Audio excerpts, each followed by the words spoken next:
Hello, and thank you for joining us for today's presentation, part of our Agilent Cell Analysis Global Conference. My name is Yama Abbasi. I'm the Head of Business and Application Development within Cell Analysis Division. Before I introduce our speakers for today, allow me to share a bit about Agilent and our products for cell analysis. Agilent is a trusted leader in life sciences, clinical research, diagnostics, and applied chemical markets, providing laboratories with instruments, services, consumables, applications, and expertise to enable our customers to gain the insights they seek.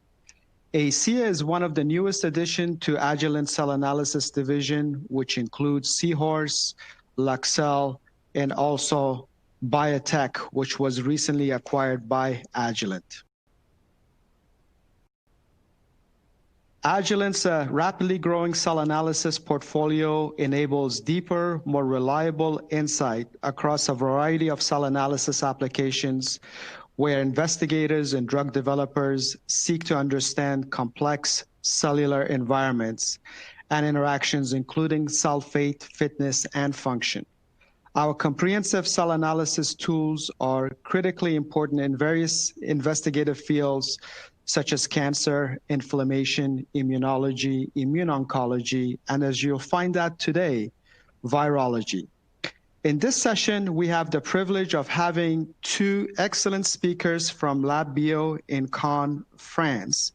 First, I am delighted to introduce Dr. Stéphane Pronost.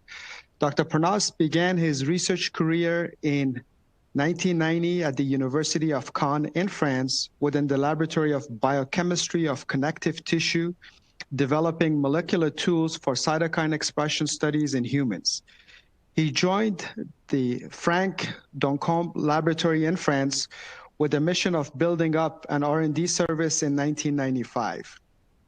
After having set up a PCR assays in different animal species, he focused on equine viral diseases and more recently on herpes virus, equine arthritis, equine influenza, and herpesvirus. His recent research focuses on EHV1 and the different expression forms of its pathology, specifically EHV1-associated myeloencephalopathy.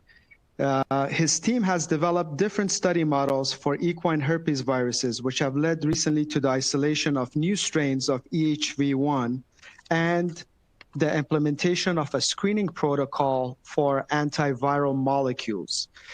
Based on the real-time cell analysis technology since 2018, he manages the impedance cell platform in a BSL-2 confinement as well.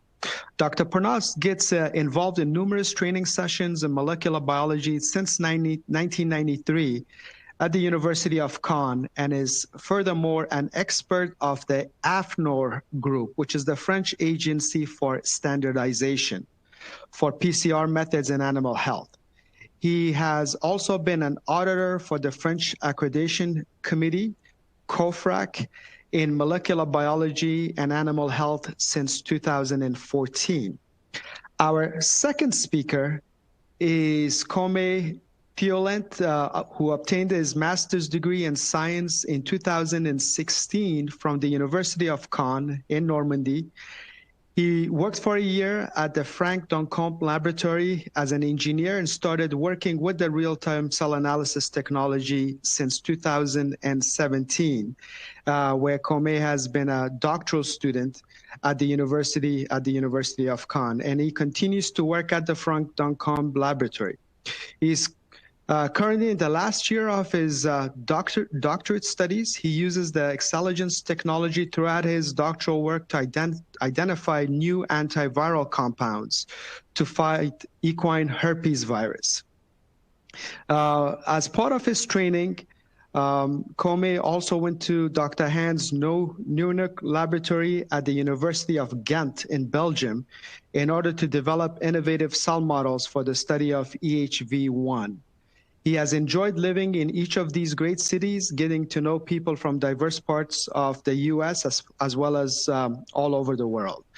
Before we start and I pass it on to Dr. Pronost, I just want to mention a couple of housekeeping notes. There will be a question and answer period immediately following the talk. And to help us get as many of your questions as possible, we encourage you to type in your questions during the presentation. And with that, I will hand over to Dr. Pronost and followed by Côme.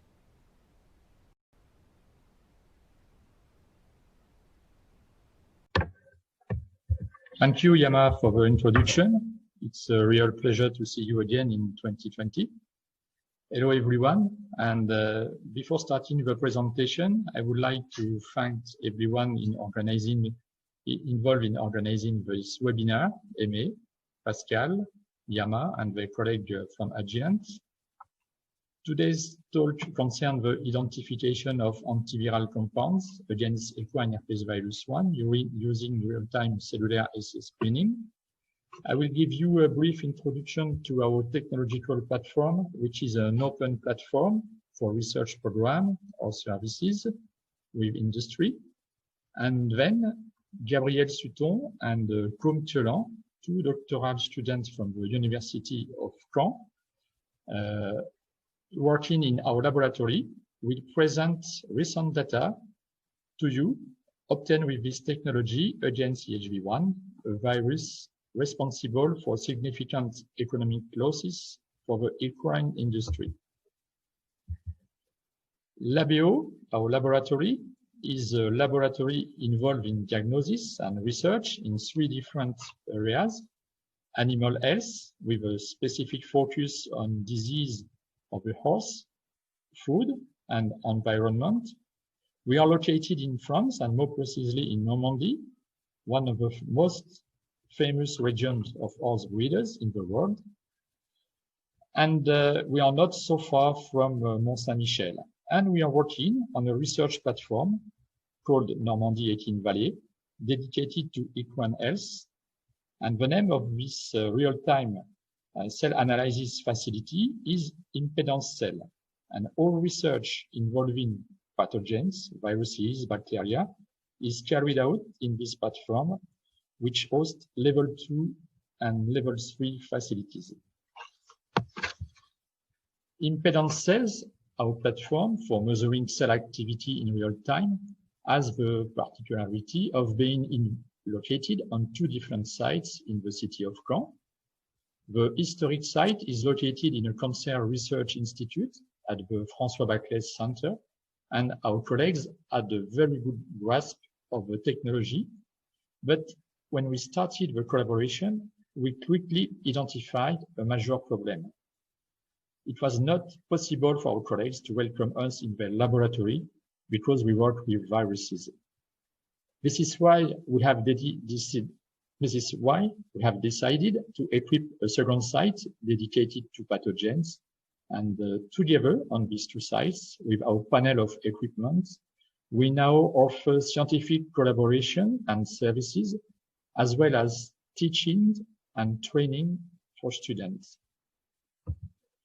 Indeed, with the expertise acquired for 8 to 10 years now, we propose to support researchers in many different fields, as you can see on this slide.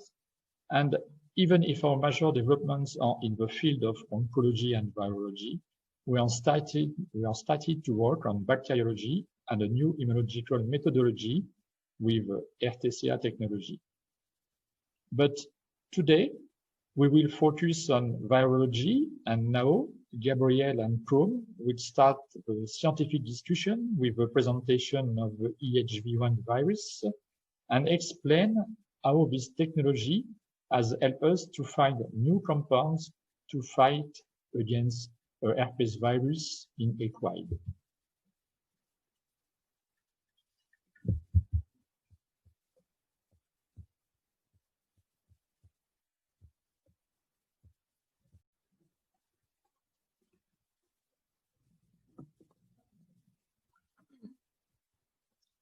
Hello, I'm Gabrielle Sutton, and I'll just make a short introduction on the equid herpesvirus-1. I'll start with a bit of taxonomy and just show you where EHV1 is located in the big herpes viridae family. So it's part of the alpha herpesvirinae subfamily and part of the gender Granciclovir. In this group, just to give you an idea, we can also find the virus that causes chickenpox. So EHV1 is in this group alongside with EHV3, 4, 8, and 9. So EHV1, 3, and 4 infect mostly horses. EHV8 is quite known to infect donkeys, but it also infects horses. And EHV9, infects equid and non-equid. There's been some cases in wild animals. There are 3 other EHVs that are part of the gamma herpesvirinae subfamily, which are EHV2, 5, and EHV7. I'll keep going with some general information. The EHV1 is a double-stranded DNA virus. It is endemic to the world horse population, with the exception of the Icelandic horse. Indeed, EHV1 was never brought to Iceland, and it is a country that is free from the virus, which is not the case for with EHV4. EHV1 is the most prevalent viral pathogen infecting horses. When it infects horses, it generally does not cause any clinical signs. But in some cases, and according to the age of the horses, their general conditions, their immune status, it can cause 3 types of disease. The first one is the respiratory disease, as the first site of infection is the respiratory tractus. In this case, the horses will cough, they will have fever, and show nasal discharge. At this stage, either the horses will manage to fight and to stop the viral infection and recover, or the virus will manage to reach and infect the blood cells and then disseminate in the whole body. In this case, they will reach some organs that can be the uterus in the case of mares. And in the case of pregnant mares, it will cause abortion or stillborn death. There's been some cases of foals that were born sick and died in a few hours or days after birth. There are also some cases of horses that were born sick and recovered. These horses generally have quite big respiratory issues and for quite a long time. When it disseminates in the body, the virus can also reach the central nervous system and cause neurological signs. These signs can go from ataxia to complete paralysis, and in some cases they require euthanasia, especially when the horse has been laying down for quite a long time. When the virus infect the blood cells and reach other organs, it is called what we call cell-associated viremia. In fact, it is the fact that the virus will infect the blood vessels around the organ I've just cited before, so the uterus or the central nervous system. And this is the infection of these blood vessels that will cause the clinical signs.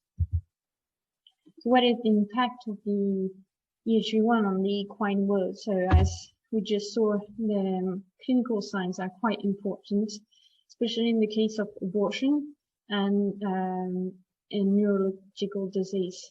There's been some report of abortion storms, which are quite impressive, and in France, and also the issue of the neurological disease is quite often dramatic. There's another impact on the equine world is an economic impact. As we all know, the equine industry is quite an important industry due to their races and also the sales. So the disease have quite an impact on this part of the industry. I'll keep going with just a short slide to give you an idea of the virus structure, which is a typical structure of the herpes viruses in general. So in the case of EHV1, it possesses double-stranded DNA of 150 kilobase, which is wrapped around a protein and forming the core. The core is surrounded by a capsid, which is surrounded by the tegument, containing some tegument proteins. Those proteins will be very important in the viral cycle. All this core plus capsid plus tegument is enveloped in a lipid bilayer, which contains on its surface 12 glycoproteins. These glycoproteins will be very important for the virus to get into the cells and then to carry out its viral cycle. In terms of virus culture, of in vitro virus culture, in our lab we are used to grow the virus on 3 cell lines, which are the rabbit kidney cells, the equine dermal cells, and also the equine embryonic kidney cells. So as we can see, the cytopathic effects on the 3 cell lines are quite different, but they are very easy to differentiate from the non-infected cells. These 3 models have been used on the Excelligence technology, and Côme will tell you more about it later on. I'll keep going with a bit of information on the genetic investigation that have been carried out over the last decades. The big discovery happened in 2006 when a team just made a correlation between a mutation on the DNA polymerase gene, which is the ORC30. So the correlation between a mutation on this gene in position 2254 and the neuropathogenicity of the strains.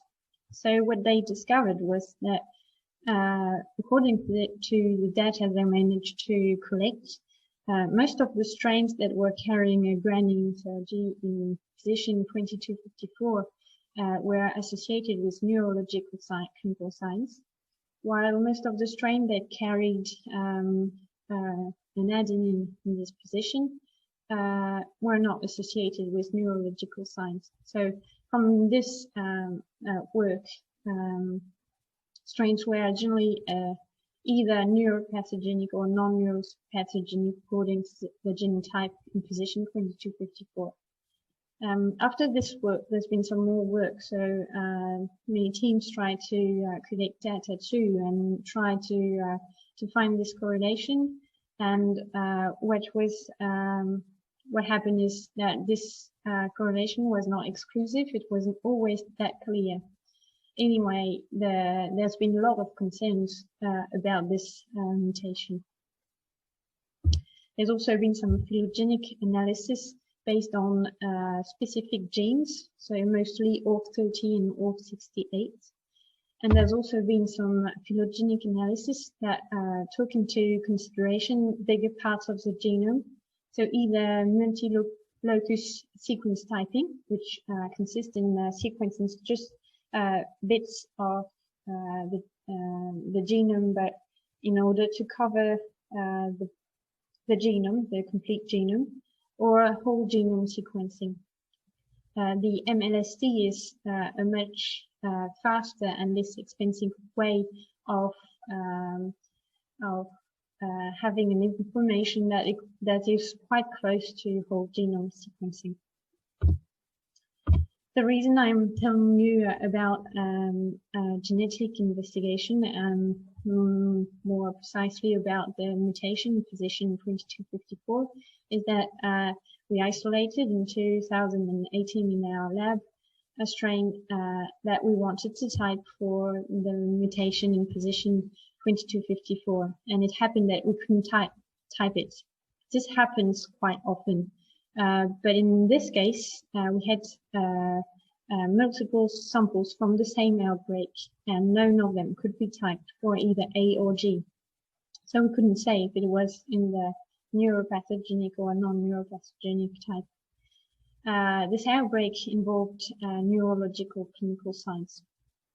So we did a little sequencing to see what was happening, what was the big mystery on this sequence, and we found that there was a cytosine on this on the position 2254. So this had never been described before, and this nucleotide change also implied an amino acid change, as it was the case for A and G, but a different one. So we had this strain. We didn't know anything about this new mutation, so all we had to do was to start and explore. And this is where the Xylitons technology helped us. As we first started to see how the virus grew on cells. So as you can see on the graph, we tried to see to infect EEK cells, so equine embryonic kidney cells, with the new isolated strain, which is the one we just wrote in red, and also with strains that we were used to work on, which are the A, G, and 2G strains you can see on the graph. And the first thing we could see was that in terms of growth on the cells, the behavior was quite like the other strains. So this was the first information, which was quite interesting. We also performed some antiviral investigation on this strain to see, and compared it to other strains that we knew. And this is a part Côme will present you, and I'll let him go into the details. Thank you very much for your attention. Bye.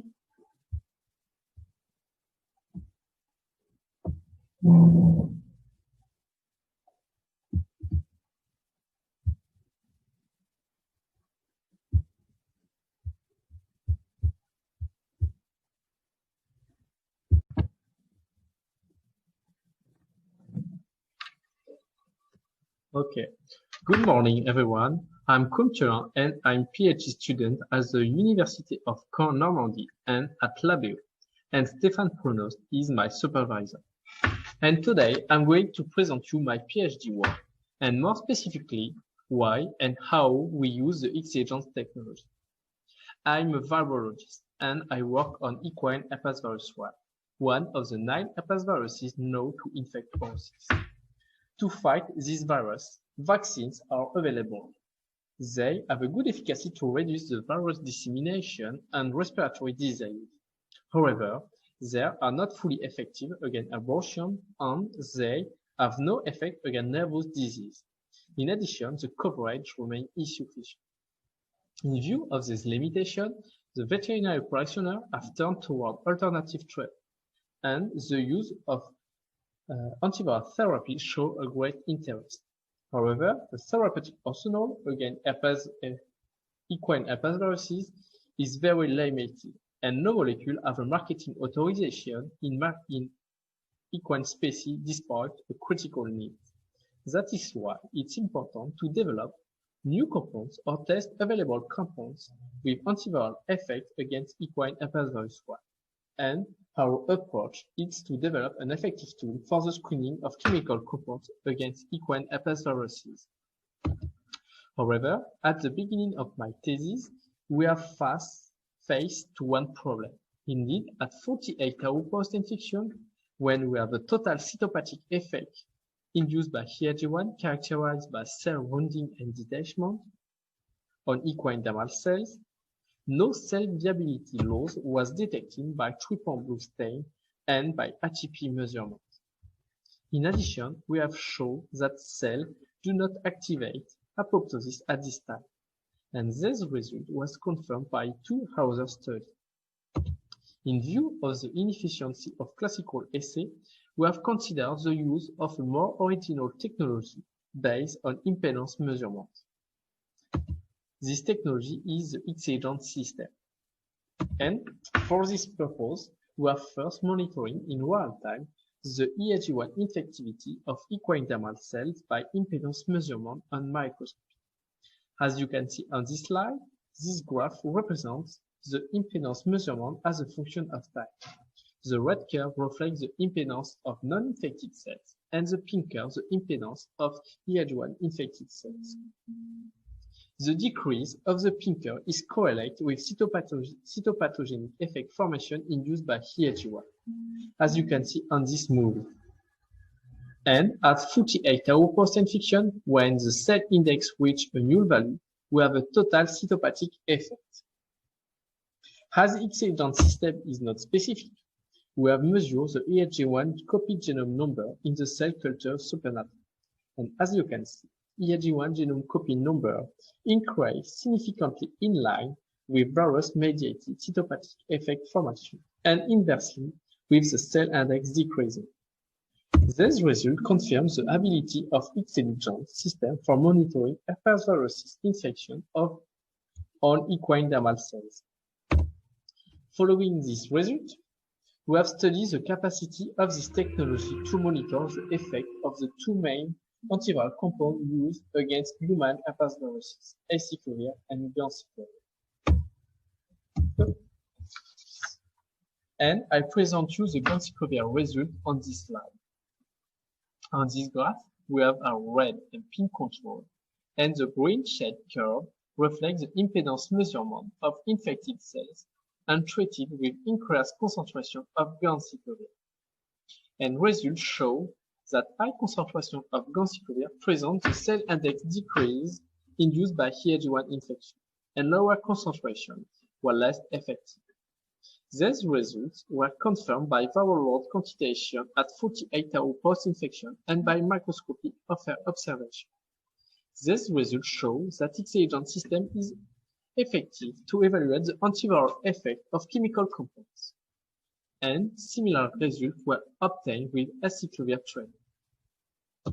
The same experiments were made on EHV4 and EHV3 on equine dermal cells, and similar results to EHG1 were obtained for acyclovir and Granciclovir training. Following this result, we have developed an algorithm for use X-agent system for the screening of 3,000 compounds against EHG. And now, let me present you the flowchart of plate analysis. First, we calculate the Z' factor based on the area under curve data. This value is a useful tool to determine the quality of screening. And in our experiment, the Z factor value was found above 0.5 for each plate, which can validate and prove the high robustness of our assay. Then we analyze the curve profile on the area under curve value, and we have two specific cases. One compounds with non-effective, non-representative curve, and comparable area under curve value with untreated control were not considered as potential antiviral against EHG1, whereas compounds with a strong difference of area under curve with control were considered as potential antiviral compounds. For them, we calculate the time required to the cell index to decrease by 50% after virus infection, called CAT50. And again, we have two specific cases. One, compounds with a CAT50 comparable with virus only was removing as potential antiviral compounds, but compounds with a strong increase of CAT50 of compounds where the CAT50 is not calculable were confirmed as potential antiviral compounds against EHG1. In our experiment, where we have screened approximately 3,000 compounds, we have found 21 compounds with a positive score. And among these compounds, we found acyclovir and Ganciclovir, which proves the high robustness of our screen. The antiviral effect of this compound was then confirmed by dose response assay measurement by viral load quantitation and impedance measurement, and results are presented in this table.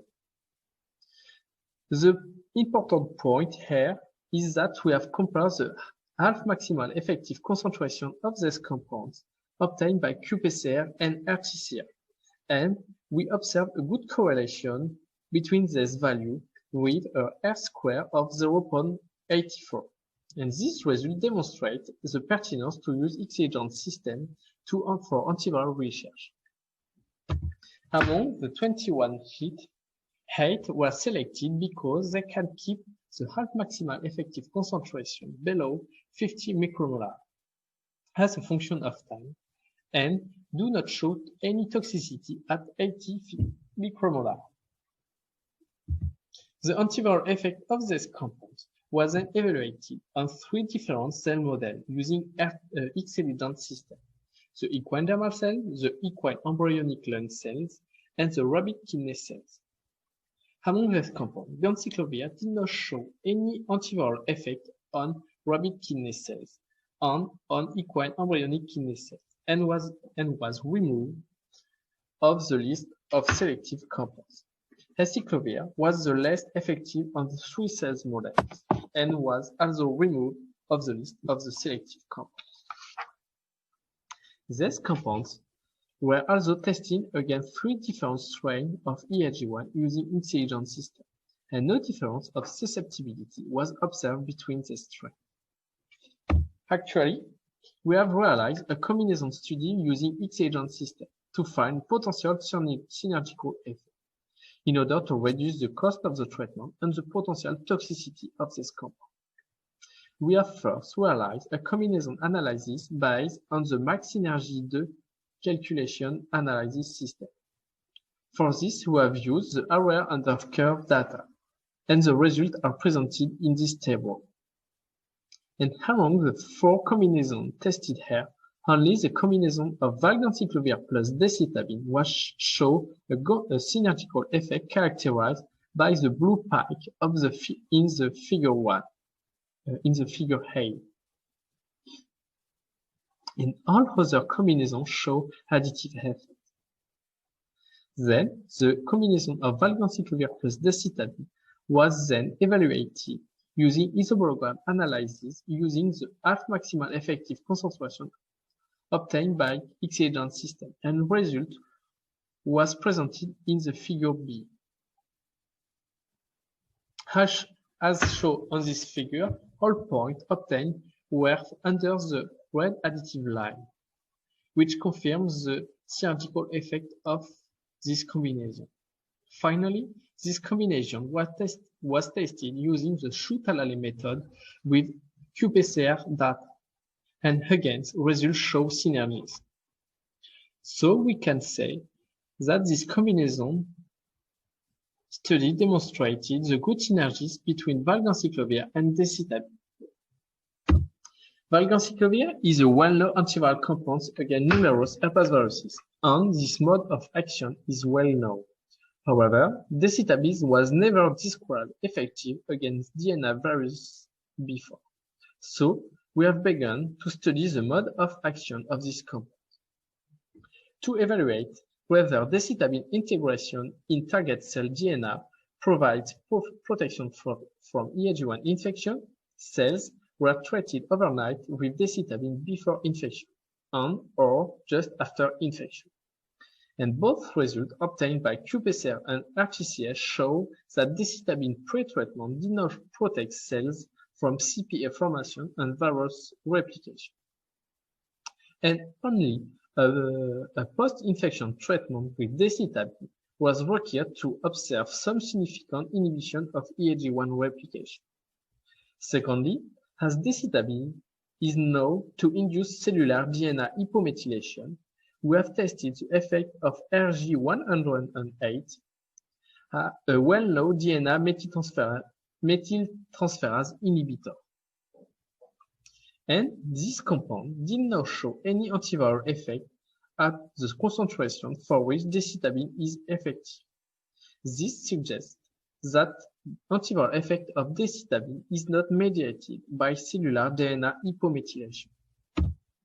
Finally, decitabine is a deoxytidine analog, and we have tested the effect of nucleoside on the decitabine antiviral effect. And of all tested nucleoside, only deoxytidine blocks the antiviral activity of decitabine in a dose-dependent manner.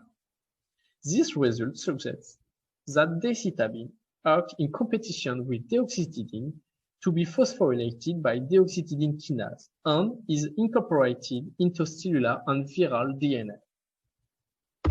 To conclude, the key points I'd like you to remember are: 1. The XE-agent system is well adapted to study the equine herpesvirus infection on different cells models. Secondly, the XE-agent system is adapted for the screening of antiviral drugs against EHV1. Then, we have identified 21 compounds effective against EHV1, but only 8 were identified really strongly effective against EHV1. And the combination of Granciclovir plus decitabine show a good synergical effect. So finally, all the data presented during this presentation have been recently published in various scientific journals, as you can see on this slide. Thank you for your attention, and if you have any question, we will be happy to answer.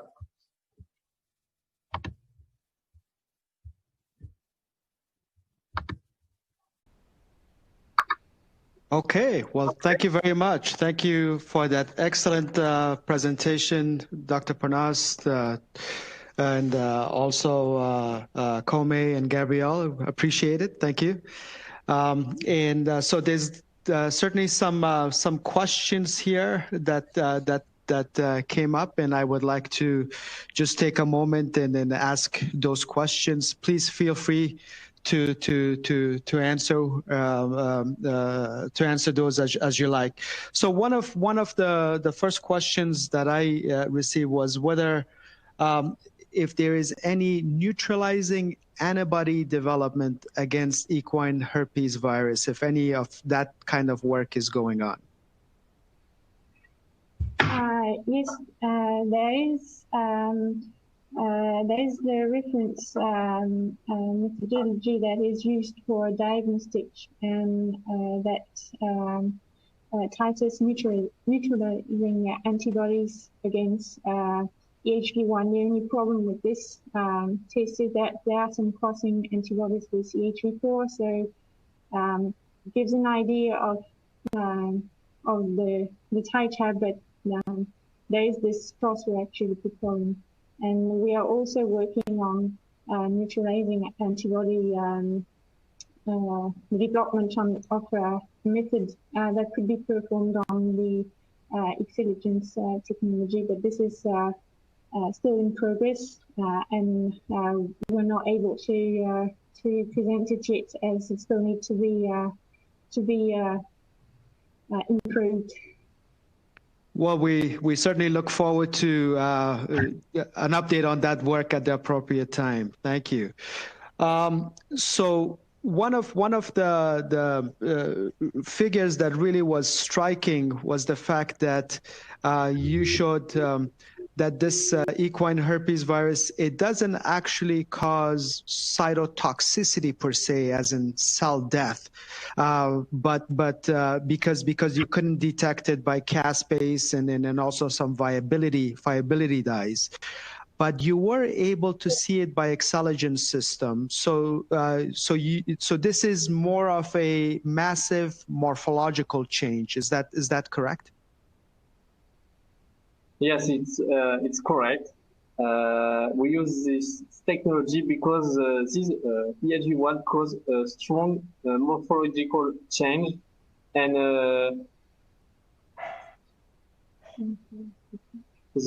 we can not observe but interpret the cell detachment induced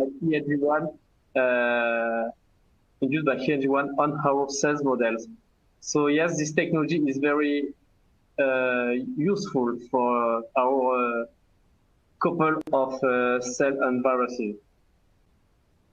Great. And you also mentioned 3 different cell types that you were using, or 3 different cell models that you were using. And this cytopathic effect is similar in all 3 cell types? No, the cytopathic effects are not similar, but we also observe a cell detachment, and for the 2 other cells model used in this presentation, we observe cell destruction induced by HEG1. Only equine dermal cells were not destroyed by HEG1. Okay, thank you. So in terms of the vaccine, what is the major immunogenic component of the virus? Which protein on the surface is the major immunogenic component? Okay, thank you, Yama, for the question. Concerning vaccine, the most important part is the glycoprotein involved in the attachment and allow the introduction of a virus in cells like GB, GD. But as Côme said, the vaccine has efficacy and is very important for us industry. But actually, as there is no protection against neurological forms, it's very important to develop a complementary methodology with this new approach with antiviral molecules. Great. Thank you very much. Thank you. Even though I know you did not specifically mention it, but do you believe that the Excelligence system could also be used to test basically the serum of the horse after vaccination to check for neutralization? Do you think it could also be used for those types of studies as well? I just start to answer and ask Gabrielle to complete. But as she said before, it's something ongoing in our lab, is to develop the technology to measure the quantity of antibodies with a good quantitation in serum, as you say.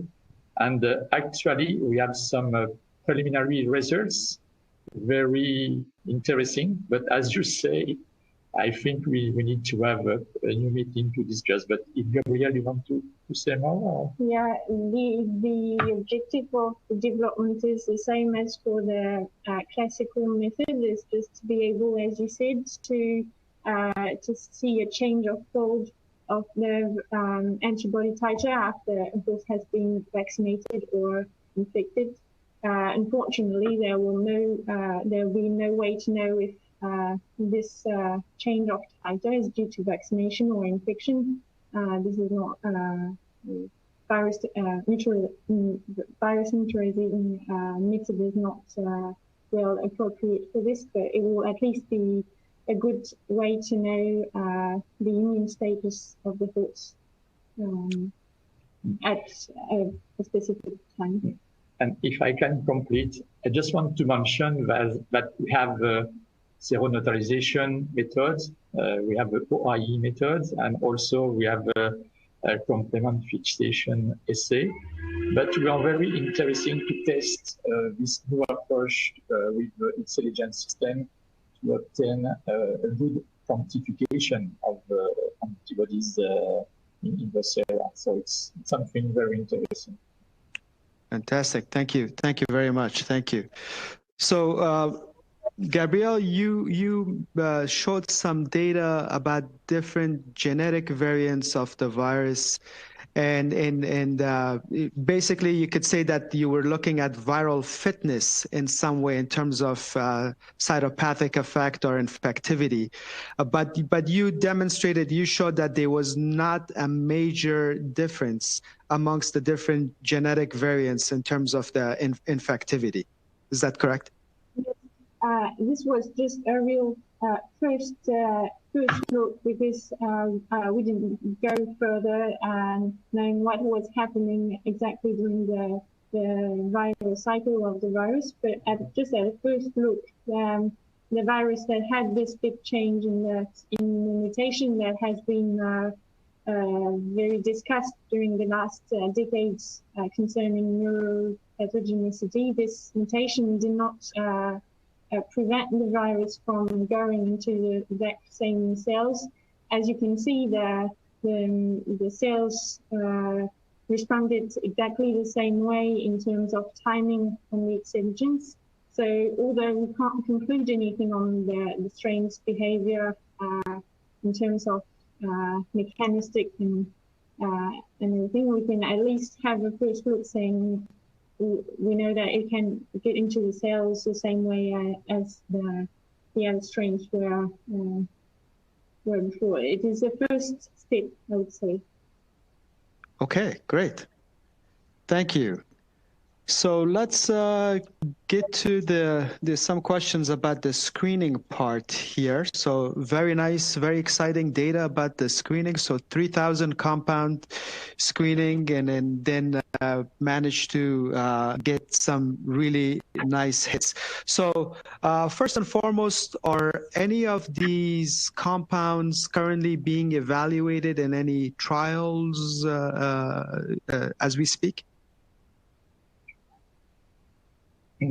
Okay, so we performed just before the lockdown in France an interesting study with our colleagues from the INRA institution, and we looked for the activity of Granciclovir, which is one of the most described antiviral molecules in human also.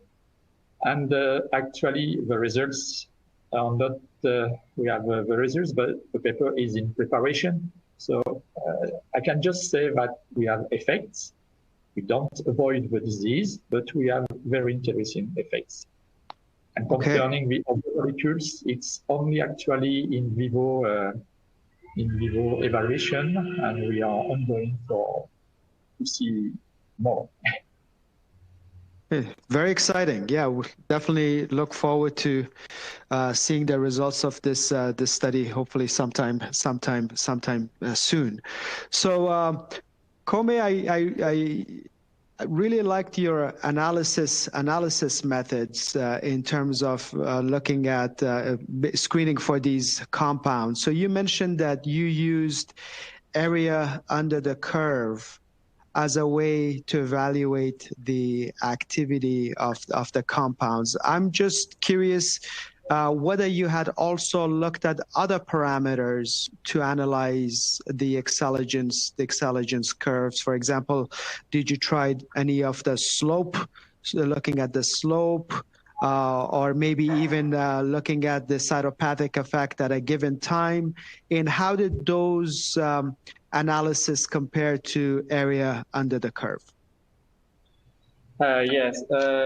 For the analyzation, we use Excel, and we don't use the slope for the analyzation, but we have tried different way of analyzation, and for us, the good analyzation is the couple of the area under curve and the C8050 value, because one of these, if we take only the area under curve, we have a lot of mistake, and it's the same if we use only the C8050 value. So when we use both of them and we look at the curve profile after, we observe a good. We observe that this combination is very good for this screening.